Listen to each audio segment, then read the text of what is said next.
माध्यमातून कळतंय लोकशाही आहे, निवडणुका होत राहतात, गट पक्ष पार्ट्या ह्या निवडणुका लढत असतात, प्रत्येकाचा वेगळा अजेंडा असतो.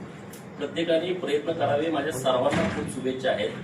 जतसाठी खूप सगळी लोक मेहनत घेत आहेत. असा विकासासाठी जर मेहनत सगळ्यांनी घेतली असती तर गोपीचंद इकडे निवडूनच आला नसता. परंतु मला संधी ती दिलेली आहे, तर मी लोकांच्या बरोबर राहील, लोकांच्या कामासोबत राहील आणि नक्की पूर्णपणे जत तालुका शहर इथली सगळी परिस्थिती बदलण्याच्या दृष्टिकोनातून आम्ही प्रयत्न करेन.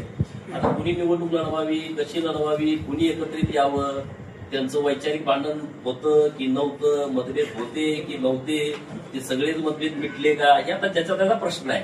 कारण आता मला वाटतं जिल्ह्यात सगळ्यांचंच मिटलेलं दिसतंय एका विषयावरती. गोपीचंद या विषयावरती सगळ्यांचं मिटलेलं आहे. तर मला ही आनंदाची बाब आहे की एखाद्याचं भांडण माझ्यामुळे जर मिटत असेल तर याचं पुण्य याच्यापेक्षा दुसरं काय असू शकतं. 3-3 पिढ्याची भांडणं माझ्यामुळे मिटायला लागली तर याच्यापेक्षा वेगळं मग काय असू शकतं. जे पराजय राजकारणामध्ये होत राहतो, पण पहिल्या पिढीला मिटलं नाही, दुसऱ्या पिढीला मिटलं नाही, तिसऱ्या पिढीला मिटतंय, म्हणजे आमच्याकडे लोकांचा ओघ जास्त आहे, लोकांचं समर्थन आमच्या बाजूने जास्त आहे आणि याची जाणीव आता प्रस्थापित पुढाऱ्यांना झालेली आहे.